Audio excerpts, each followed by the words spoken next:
welcome all again. My name is Amber. Just a little background about myself. I have a background in secondary and post-secondary education, helping students meet their individual achievement goals. And so play attention has been a huge part of that as we've gone through. So spent a lot of time working with students and with adults on motivation around goals, around academics. So this is something that's near and dear to my heart. Additionally, I have teenagers at home, one in his first year of college. If you've been with us at all, I've shared information about him in the past. And then another one that is still in high school. So also something that tools that we've used at home that have really been helpful. So I want to share those with you today. And these are going to be tools that are more than just for teenagers or children. I mean, these are tools that are effective for adults, for children, for students, for partners, for children, for your children. So a lot, they can be used across the board. So let's go ahead and get started. So does it seem that ADHD tends to affect motivation more than attention? It is often very difficult to get your child to or yourself to initiate tasks, even though you're capable of the task. So this is where I kind of want to start with a little bit of interaction. So why don't you share with me maybe a task that you yourself, a task that your child, a task that your student, an employee, a partner, that is difficult for them to do? What are some of those tasks that maybe seem easy, maybe seem perfectly capable of doing, but is difficult to do? So go ahead and share that. Type that in the chat box. And I'm going to go ahead and share some of those and just kind of start that process off. So it starts us thinking about some of those tasks that we do require motivation for and what maybe are a little bit difficult. So I'm getting a ton in. We have a large group today. So I'm going to try to get to all of them. I think I'm only going to get to a few, but let's start sharing. Homework. Yes, 100%. I've experienced that time and time again. Homework. Cleaning. Cleaning the house, emptying the trash can, any and all schoolwork, especially homework, laundry in the laundry basket. I mean, that is one that I'm guilty of myself, where you do the laundry and then it stays in the basket, right? All it simply needs to do is be folded and put away, or even folded and put back in the basket, and still it's hard to get it to that final destination, right? Washing dishes. Laundry again, work assignments and reports, cleaning rooms and homework. So again, something I'm very familiar with. Cleaning again, filing paperwork. Ironically, paying attention on a Zoom call. Well, Steve, I'm going to try to keep it as interesting as possible. So hopefully you'll be able to stay engaged. But remember, we're recording it. So if you need to go back and get some refreshers, you will get that. Making phone calls, day-to-day chores at home, going to sleep. That's a great one.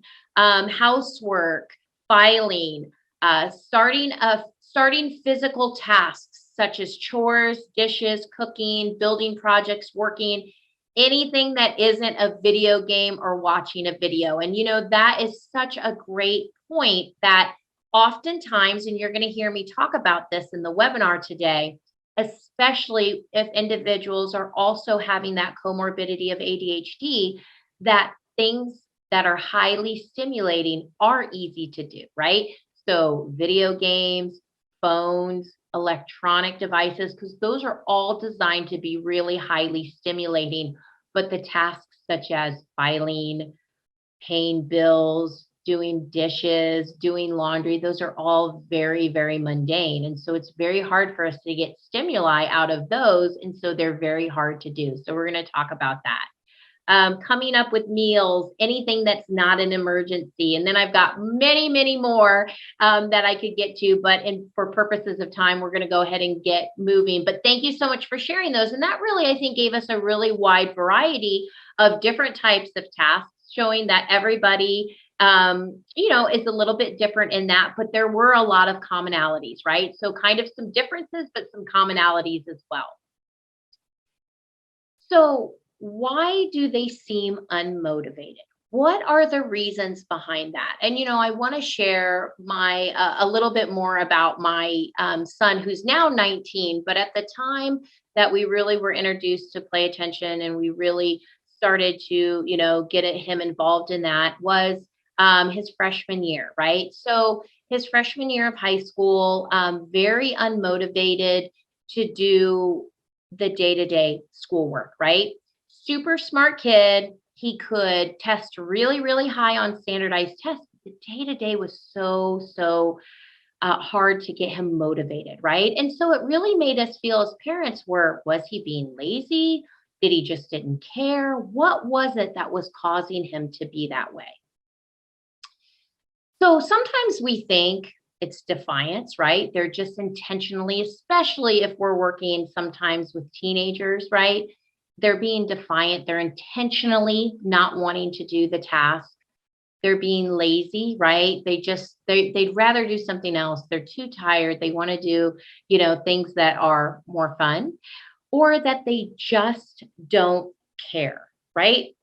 It is really hard to not feel that way as a parent, as a partner, as an employer, that they really just don't care.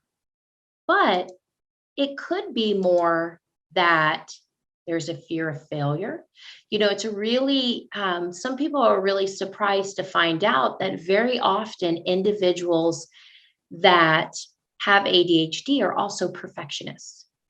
And so there is that fear of failure there. If you experience that, so maybe your child, maybe yourself, maybe a student you have, raise your hand if that's something that you've experienced.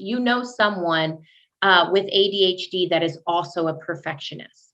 Go ahead and raise your hand. And I'm seeing lots and lots of hands going up. Oh my goodness, over half of us here, and the hands are still going up. So that is very common. And the reason why is because they've experienced failure before. And they very much know what that failure looks like and how it feels. And so that fear becomes real, right? And so oftentimes there can be that fear of failure. Maybe there's a lack of routine. I think all of us can agree that over the last 2 years, it's been very, very hard to get into a routine. We have had, every time we feel like there's a new normal, right? Something changes and we have to readjust. Or sometimes, if we feel that lack of motivation, it's hard to keep that routine sustained, right? Maybe we're experiencing depression. We know that studies are coming out and science is showing that many, many teenagers and children are experiencing much more mental health issues because of what they've experienced over the last 2 years. They've had a lot of change. They've had a lot of solitude. They've had that, they've been in really kind of that uh, solitary environment, as opposed to being in that group with their peers. And that is affecting their mental health. Unknown expectations. If you've listened to any of our Play Attention webinars, you know that we talk a lot about ensuring that everyone is on the same page with expectations, and that we keep consistent with those. And so expect to hear more about that today as well. But in all actuality, it's often weak executive function. So if you are unfamiliar with executive function, the term executive function, raise your hand. So if you've never heard the term executive function before, or it's a new term for you and you're not quite sure, please raise your hand. I want to see if there's anyone at all that is unfamiliar with that. And if there are, that's okay. Please raise your hand, because I want to put some definition around that for you. Okay. So there are some here. So you can really think of executive function as mental skills that we need day in and day out. Okay. So sustained attention, memory, ability to follow through with tasks, ability to initiate tasks, ability to control our emotional regulation. And that's just some of them. Okay. So executive function are mental skills that we do every single day that we need to be productive. that we need to function. And we know that ADHD negatively impacts executive function and causes weak executive function. So you can see that if someone has ADHD, that if they're struggling with executive function, they're very much struggling with planning, prioritizing, organizing, initiating tasks. So, what might look like lack of motivation is actually weak executive function. Now, the great thing about executive function is we can train it. We can learn it. It's not something that we're born with, it's something we learn. But again, if there's a comorbidity like ADHD, it makes it a lot harder for us to learn, but we can because our brains have neuroplasticity, and we're going to talk a little bit more about that. So, weak executive function causes difficulties with planning, prioritizing, organizing, sustaining attention, initiating tasks. So, all of those things that I was talking about earlier, where it looks to us like, oh, they just don't care. They just don't want to. Maybe they're just feeling lazy. But in all actuality, they're actually missing the foundations that they need for these tasks. They don't have them. They don't have those skills, those foundations needed to be able to plan a project, to be able to prioritize things. I need to do this first, and then this, and then this. Organize, get started on a task. And it's not that you don't know that the task needs to be done, but it's very hard for you just to get started, but also sustain, and especially sustain if the task or if the information is more mundane, more difficult, more challenging, right? Does that all make sense? So it can be incredibly difficult to understand this, and it often leads to frustration. So I'm going to go back to my example of my son earlier, and I'm going to talk about how and why that it's often frustrated. So number one, if they're struggling with that weak executive function, they actually feel frozen on some of these tasks. They know they need to be done. They know the importance behind it. They understand even a lot of times consequences if those aren't done, but they physically and mentally cannot go forward with that task. But on the other hand, they can do tasks that they find stimulating, that they're interested in, that they enjoy for hours. So back to my 14-year-old son, he is in school now. He's in university now for biology. So loves animals, loves aquatic life, all of those things. And he, as a freshman, could read and read and read for hours about aquatic life, about animals, about biology. And we could go to the aquarium and he could point out a whole bunch of different fish and tell me their names and tell me their habitats and all of these pieces. But to sit down and to write a paper about that was very challenging. We would sit down and we would spend hours and hours and hours, and we would not get anywhere. And it would end in frustration. It would end sometimes in yelling. Sometimes it would end in tears because he just was not capable of starting that task, because to him, that task was mundane. The task was boring and the task was challenging. So raise your hand if you've experienced that before. If there's a task that you love to do and you realize you can do that for hours. And that's why, going back to that example earlier, things like video games, things like your phone videos, YouTube, right? TikTok, who can get just sucked into that for hours and hours because it's so fast paced. It's very highly stimulating. It's designed to do that. And that's why videos are only so long on that platform, because it's giving us that stimuli. We have that impulse and we want to go, go, go. But when we're looking at that more mundane, it's the total opposite. And it makes it very, very hard. And I've got almost everybody has raised their hand that's in the webinar today that has experienced that before, either themselves or someone they know has experienced that as well. So, how do we know though if we are experiencing areas of executive function, right? If we're experiencing weakness in areas of executive function. Now, sometimes, especially if we're diagnosed with ADHD, we've taken assessment. We've done that. We've learned, okay, this area I maybe have a deficit, this area, and maybe I'm strong over here. And that's another misnomer is you can be strong in some areas of executive function and really struggle in other areas. There's not a one size fits all. And so here at Play Attention, we offer assessments. So if you've never taken an assessment before, or you have, and you're just not quite sure about if executive function is an area that you might be struggling with, that you might be weak in, or your child or your partner or someone we do offer assessments here at Play Attention. So we actually have two assessments available.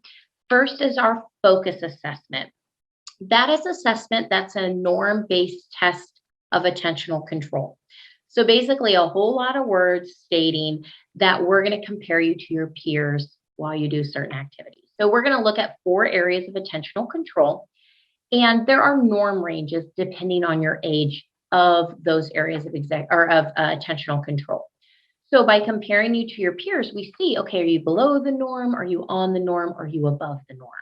And that really gives us a good idea of where we need to focus, right? Because if you're below the norm or on the norm, we need to train in those areas. And we do need to train on those areas, even if you're in the norm range, because that norm range continues to shift, right? So that norm range, as we get older, shifts. So we want to make sure individuals are staying with their peer group. So it's a 20-minute assessment. You can do it right from home. The other assessment that we have available is called the brief. And the brief looks at behaviors associated with executive function. This one is a subjective assessment because you are actually filling out a questionnaire. So it's 75 questions and it's behaviors in certain scenarios. So if this is happening, how do you react? If this is happening, how do you react?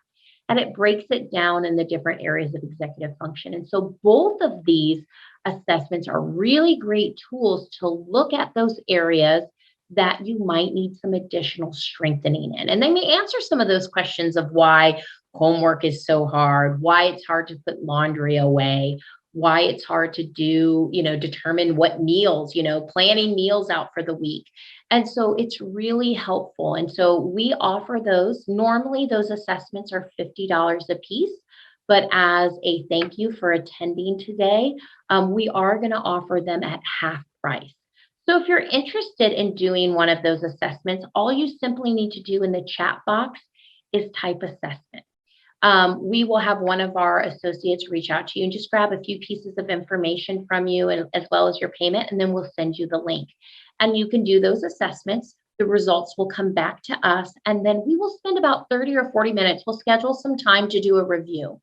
And we'll do 30 to 40 minutes, and it will give you a plan. Because really, without a plan, we can't make those changes that we want, right? And we're right now in the beginning of the new year and looking at those results and really helping you create a plan to move forward and to build those. So again, if you're interested in doing those assessments for yourself, for a partner, for your child, whatever that looks like, go ahead and just type assessment in the chat box and we'll reach out to you afterwards. So let's talk a little bit more of action, right? Let's take action. But first, before I do that, I want to just talk a little bit about anxiety, because often anxiety can be what paralyzes us, right, from moving forward. And anxiety is actually our brain's wired for anxiety. It's a very normal function that happens in our brain. And that's because the amygdala in our brain that monitors or initiates emotional behavior, motivation. When stress happens, when we're stressed by something, it triggers a signal to be sent to the command center of our brain, kind of like a code red. And that triggers our fight or flight. And then that releases a stress hormone into our body that literally gives us strength. So it gives us strength if we're going to fight, and it gives us strength to run if we're going to flee. And that's because of evolution, right? And so many, many, many, thousands of years ago, in environments that were not the civilized society that we are now, we may have needed to run or to fight, right? But because of the way we've evolved as a society, our body's still doing that, but we don't always need that. And it's unnecessarily triggering us into a response that's not beneficial for us, right? So, what are some ways that we can really help ourselves kind of move forward with that? So, ways to engage and to motivate. And again, these are very useful regardless of the age.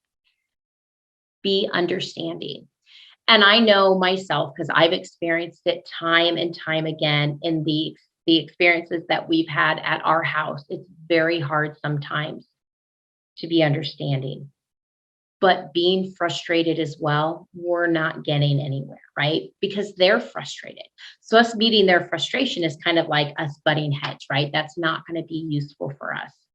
They can be depressed, right? So maybe we need to work on providing them additional tools because of environments that are happening right now, right? And they're very confused. Individuals are very confused when they're experiencing these kinds of things. So being understanding and acknowledging that they are having these feelings is a really good step to start moving forward, right? To have them name those things. What are they feeling? Why are they feeling that way? And they may not know why. But once we start talking about it and we are understanding in that, and we're creating an environment that allows them to share that information with us, it's going to be really helpful. One thing I talk about a lot on my webinars is setting a meeting day, right? So if there's something that is causing frustration, something where tempers are just exploding, it's not always best to talk about those things in that moment because emotions are very, very high, right? And part of executive function is emotional regulation.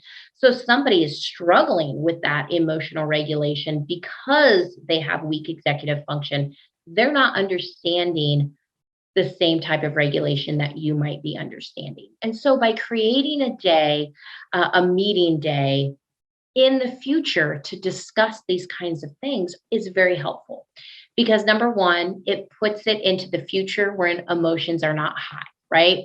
Number two, it gives individuals the opportunity to bring information to the meeting, things that questions that they can answer. And maybe you give your child or your partner or your employer or your employee or your student questions ahead of time. And that way they can reflect and think about those when they're not in that high emotional state. So that's always good to do. Individuals are familiar with it coming, that emotions are not high, and it helps that process a lot more as we go forward. Have a system in place.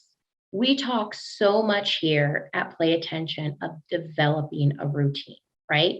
Developing a routine and sticking to that routine because it's so very, very important for individuals, especially if they're ADHD, to know what's coming next. It makes it a lot easier for them to know that I come home from school, I have a snack, I start my homework.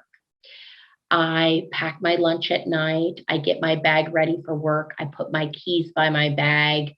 I put a list by the front door of all the things I need to leave before I leave the house, right? Creating a routine like that. Creating expectations. I mentioned this earlier. If individuals, ADHD or not, do not know what the expectation is, how are they going to perform the way that you want them to perform, right? We have to have that expectation for that to be successful. We have to let them know what that expectation is so they know what's expected of them. Now, it's very important, though, to be consistent with that expectation. We can't be changing that expectation to fit our every need or our every whim because that's not going to be effective for us going forward. Follow through and stay on track. So I always talk about set an expectation and set a consequence, right? And with that consequence, stay engaged with that consequence, follow through and stay on track. Now, things happen. Life happens. I always talk about this with the clients that I work with, that we may not expect something to happen, that phone call that, oh my goodness, we have to go pick up so and so early, or oh, I have to have an emergency appointment at the dentist, or whatever those things are. But if we have a routine in place, if we have expectations, those little blips on our radar are easier for us to manage, right? Going forward, because we know what the expectations, we know what the routine is. Encourage healthy habits.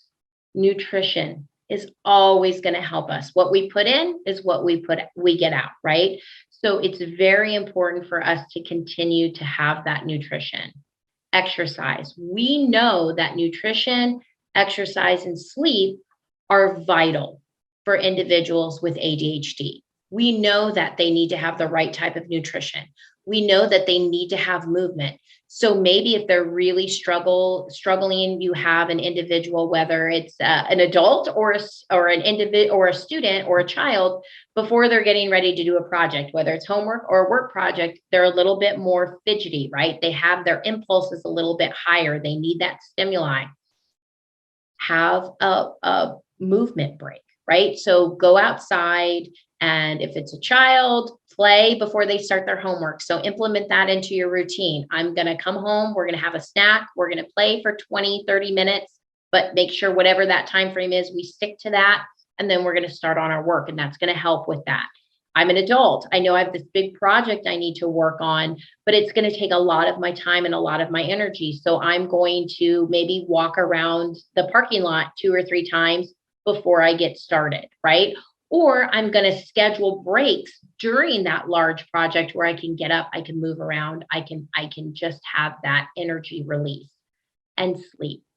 Sleep is valuable regardless of if you have a diagnosis, regardless of if you have weak executive function. Our body heals while we and re-energizes while we sleep. So it's so very important. And if you have a hard time, like, well, I stay up too late because I'm watching video games, or I'm watching YouTube, or I'm watching TikTok, and that's where your routine comes into place, right? So you set an alarm when you want to start getting ready for bed.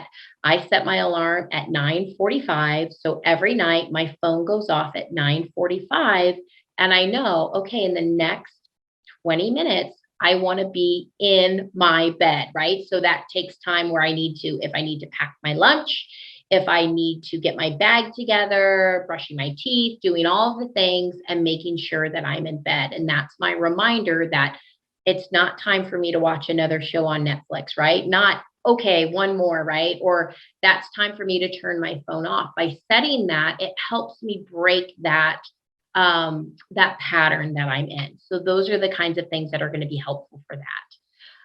Celebrating small successes. I think we do a disservice to ourselves by not celebrating small successes, right? We look so much at the big picture, and that's why this time of year individuals are already struggling with their New Year's resolution, because what we do is we set too big of a goal.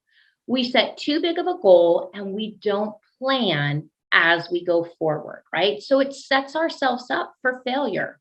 So we need to start small, and we need to start with one thing. That's another thing that we don't always do. We do a disservice to ourselves about, is we're like, okay, it's the new year. I'm going to lose 50 pounds. I'm going to start exercising 45 minutes every day.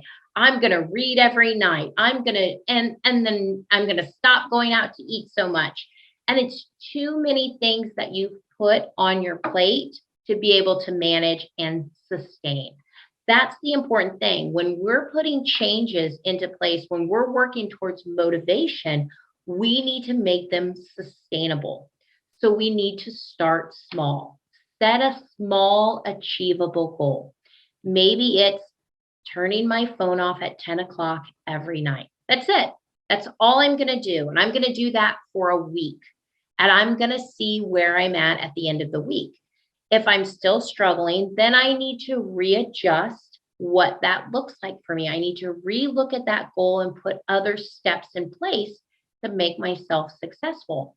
Now, if I've done it every single day of the week, I am going to celebrate that success because I set a goal. I put a plan in place and I achieved it. And for somebody, maybe someone that's neurotypical, they're like, why can't you just turn your phone off? But it's different, right? Again, it's that executive function, that ability to plan, prioritize, start, and follow through that we're struggling with. So we're going to start small.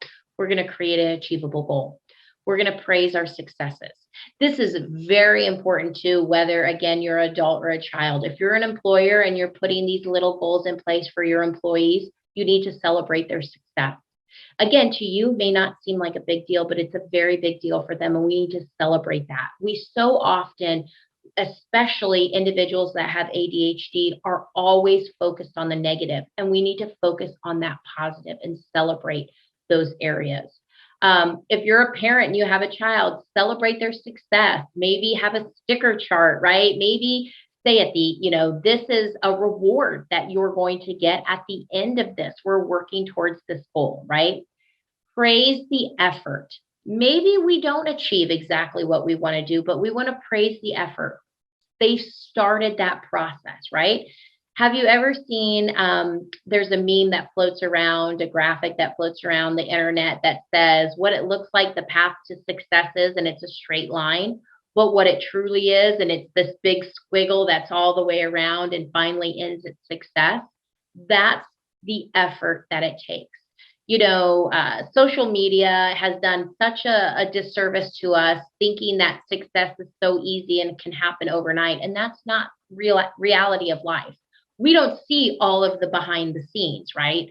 And so the effort that is put forward, we need to praise that as well. Remember to validate disappointment. Oh, reflect on what helped. I'm sorry, I missed number 4. Reflect on what helped them be successful. So if they were not completely successful, let's focus on what worked. And so let's adjust those things that didn't work to those things that did work, right? And then remember to validate disappointment. We have to always remember to validate feelings. It may not be the feeling I have. I may not think that that feeling is rational, but that's not my feeling to have. We need to validate their disappointment, let them have that feeling, let us label that feeling, and then let's recreate that plan so we can try to be successful on that next route as we go forward. Practice mindfulness. Again, we know mindfulness is very helpful regardless of a diagnosis, regardless of how we're operating, regardless of executive function. We know that being in that present moment, there's health benefits, there's mental clarity benefits, there's efficiency benefits. But if you have ADHD, being mindful can be very, very difficult because oftentimes it's like a fire hose of information coming in, right? ADHD is like a million TV sets on in your mind at one time. How can you possibly be in that present moment when all of those things are happening? So it helps us to focus on the now and in very small chunks of time. So if somebody's starting and practicing mindfulness, you want to start very, very small. And it may be as simple as for 1 minute, we're going to practice on quieting, anxiety and fear, focusing on the right now, silencing that internal dialogue. Now, again, even 1 minute might be hard, and Play Attention does have a mindfulness module because we need to get feedback of if we are really in that state to help us build. It's practicing, right? We need to practice. And that's why practicing mindfulness is always going to be a practice, because some days, even if we have really gotten strong and mindful, some things are going to come into our mind that are going to be really hard to turn off. And that's why continuing to practice it is very helpful as we go forward. And we'll talk a little bit about that module when we talk a little bit more about Play Attention. Model positive behaviors. So this can be really hard if your child is ADHD and you as a parent are ADHD as well. And that is very common. We do see that there's a genetic connection between the two. However, the more we can model these positive behaviors, it's easier for our children, our students, to do that as well, or even partners. right? To model that behavior. If I'm asking you to put your dishes in the dishwasher if it's dirty when they're done, and I'm not doing that, it's really hard to get that follow through from individuals as well. So we need to practice time management. Time management, we've done a module strictly on time management here at Play Attention because it's such a huge piece, especially if individuals are struggling with executive function. But it's important to look at your time, right? Practicing time management means knowing not only all of the places I need to be and all of the things that need to be done, but putting in place how long that's going to take, and taking into consideration how long it's going to take to get somewhere, and maybe there's going to be traffic and all of those different pieces. So practicing that time management is really, really important to show that. Doing things on time, getting things turned in on time, following through with things you're going to say in a timely manner, using organization techniques, right? So using color coded files, right? Creating, we had a couple years ago when we did our virtual summer camp, if any of you are familiar with that, we did a message center as a project. So creating a message center in your home where you maybe have a whiteboard, you have a basket, you have a calendar. So all of those things are in one spot and it helps you be more organized. Exhibit positive emotional regulation. And that goes back to being understanding. And just because someone that is struggling with executive function and emotional regulation has that outburst doesn't mean we need to meet that outburst, right? Having that understanding and understanding that like doesn't always equal like, right? We catch more bees with honey. And so having that understanding that especially if you're a neurotypical person living with somebody that's neurodivergent, it's very important for us to practice that emotional regulation. If that means we can't have the conversation until we count to 10, that's what that means. And so understanding what that's requiring of us so we can give that to other individuals. Eating well and exercising regularly. Just like we want them to do it, we need to practice that behavior going forward. We oftentimes at our house will do, okay, if everybody's kind of been sitting around and spending too much time on their phone, okay, come on, let's go outside and go do something. Maybe we'll play bocce ball, right? Maybe we'll throw football around. Maybe we will, play horseshoes. I don't know, something that gets us up and gets us moving around instead of so caught up in a virtual world. And even with teenagers, they will do it if it's something that they enjoy. So, I don't always enjoy throwing a lacrosse ball around. I'm not very good at it, but that's something that my teenagers enjoy. And if that's something that I can model that behavior for, it's something that gets us up and gets us moving and shows us that modeling of that behavior. Effective communication. Communication is another essential tool that we need in all aspects of our life, right? And so, number one, we need to actively listen. Actively listen doesn't mean I'm listening and I'm already thinking of my response. If you're thinking of what your response is, you are not actively listening. You need to actively listen to what they have to say, not think about what you're going to say, not that response. A really good practice would be, first of all, if somebody's coming to talk to you, to put all distractions aside, right?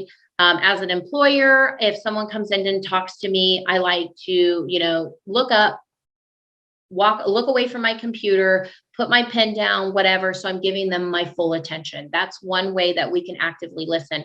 Another really useful tool we can use in actively listening is repeat what they say. You can always say, so what I'm hearing you say is, and then you repeat. And that really ensures that you're hearing what they have to say. That is the backbone of communication, is one person needs somebody to hear what they have to say. You don't have to agree with them, and maybe they're not going to get the outcome that they want from that conversation, but they need to be able to know that they're being heard. Listen to understand. So you're not listening to solve a problem. You're not listening to give a response. You're listening to understand what they're trying to say. And again, a really good tool to give or to use is what I'm hearing you say.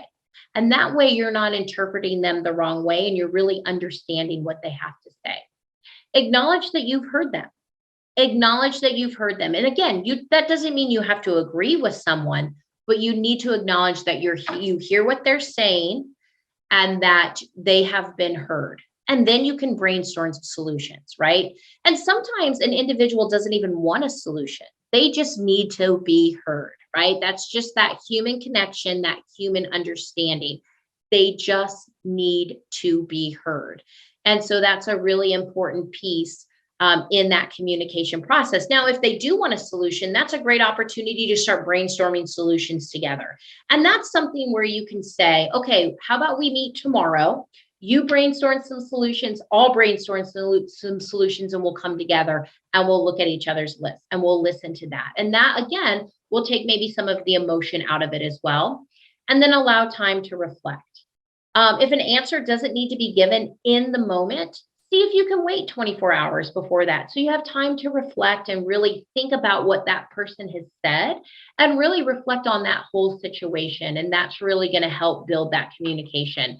I read something years ago that if you can wait 24 hours before you answer someone, you're going to be more effective in that communication because it's not going to be done in anger. It's not going to be done in excitement. It's not going to be done in haste. You have that time to reflect and to think. Now, unfortunately, we don't always get that opportunity.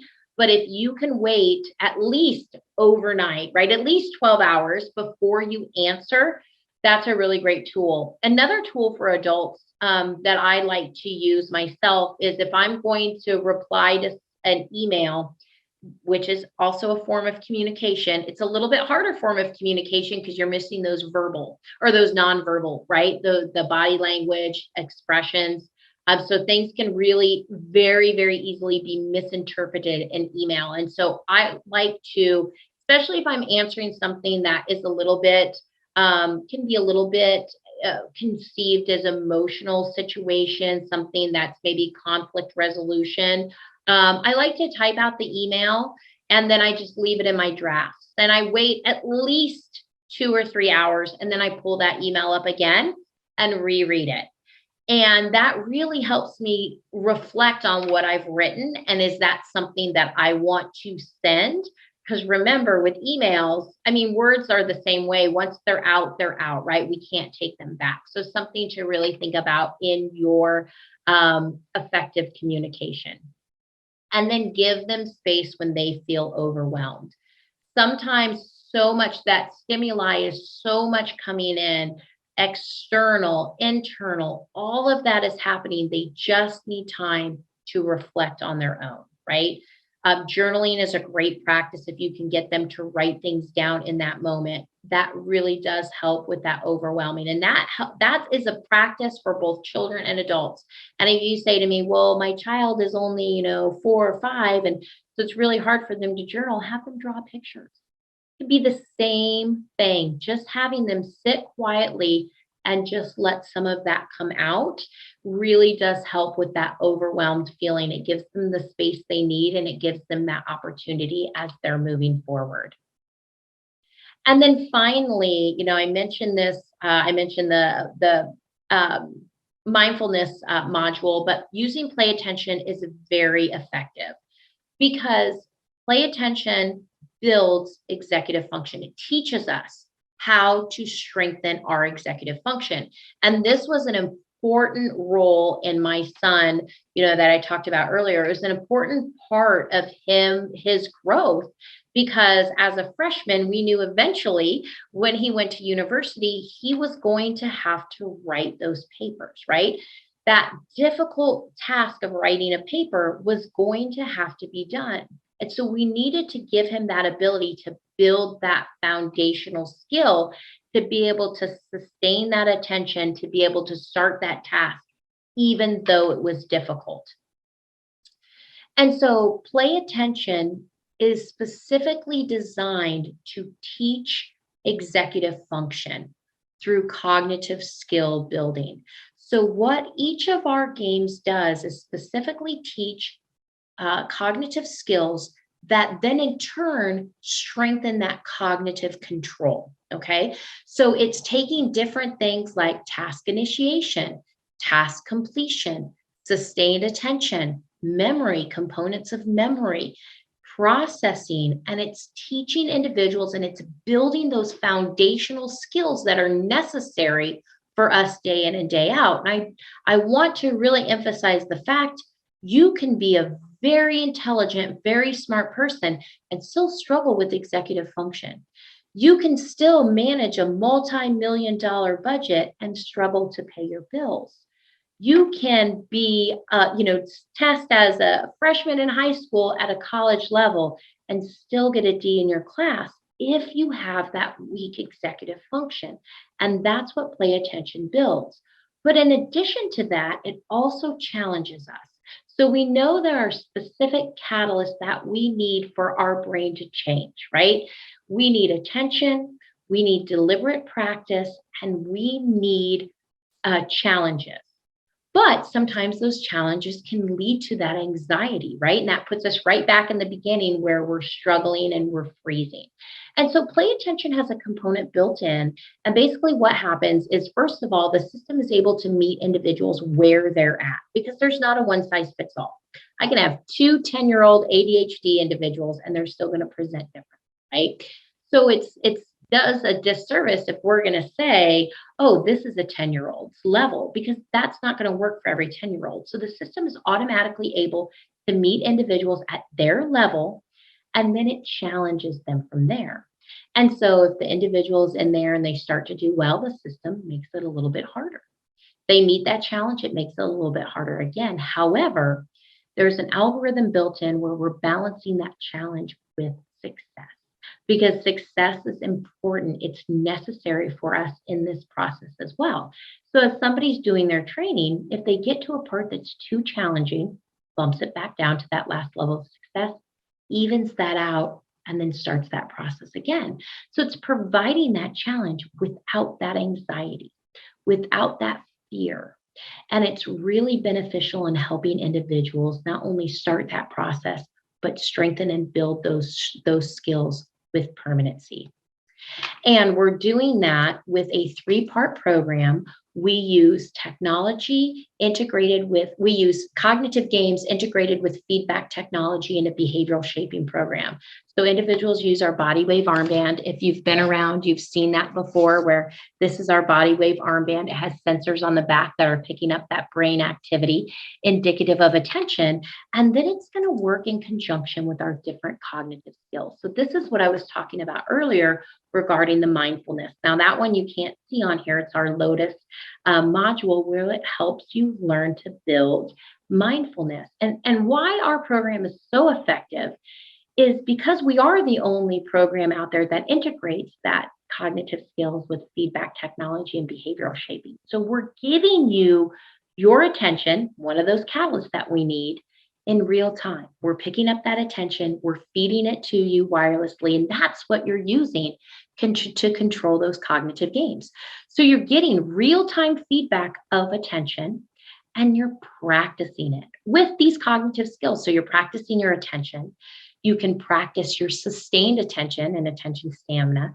You can practice short-term memory. You can practice hand-eye coordination. You can practice your task initiation and our time on task. And so all of these different cognitive skills are building that cognitive control for you so that you have that motivation. You have those strong executive function skills to not freeze, to move forward in every environment that you're in, even if it's a low stimuli situation. And I'm happy to report, my son, who's the freshman now in college, is doing fabulous. I mean, he has papers all the time, and I'm not going to say papers are his favorite thing to do. If he can, tell you about it, if he can do a presentation, if he can, make a movie on the information, he prefers that over papers.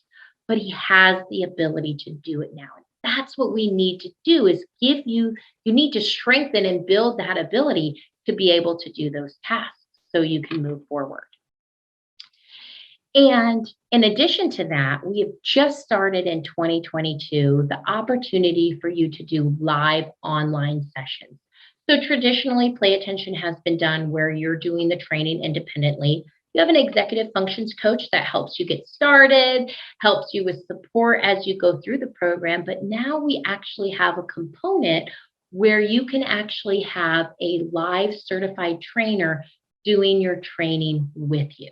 So they're right there. It's a virtual component. They're right there with you. They're doing that training and really helping you. And this is effective sometimes if we have maybe some struggles at home with a parent child relationship where it's really hard to get them to do things, to do the Play Attention program, or an adult that needs a little bit extra support in that process.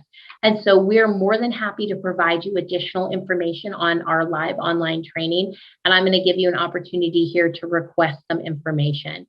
So right off the bat, if you want to start with Play Attention, if you've been looking at it for a while, or you know that this is the tool that you need to move forward, you can type in your phone number, you can type start and your phone number, and we will give you a call and we'll help you get started today with your Play Attention. If you're interested in learning more about what areas of executive function that you need to strengthen, you can simply type in assessment. We'll reach out to you, we'll gather some information from you, send you those assessments. And again, then we'll schedule about a 30 to 40-minute review afterwards, after we get those assessments back to really review that and help you create a plan. If you'd like to learn more about Play Attention, I kind of just gave you a little bit of an overview today. If you'd like to learn more about Play Attention, simply type in consultation. We do one-on-one consultations with individuals where we can really learn more about you. And so we can explain to you more about how Play Attention will work specifically for you. Type in consultation and we will help you with that, getting that scheduled. They're about 45 minutes to an hour and we do those over Zoom, but we can do a phone call if you'd rather as well. If you just want a quick phone call, if you just want a quick call so we can answer some questions that you might have. I am going to go through questions here in a second because I've noticed some have popped up, and I will, but if there's some questions here that maybe you want to get into a little bit more detail, you can type in quick call and we'll give you a quick call back. And then we have our next webinar that talks about cognitive building, neurofeedback, or neurotechnology. And if you're interested in that next webinar, we're more than happy to register you for that next webinar. So thank you so much. I know your time is so very valuable, so we appreciate the time that you've spent with us today, and we look forward to working with you in the future. Thank you so much. Take care and have a wonderful rest of your week. Bye-bye.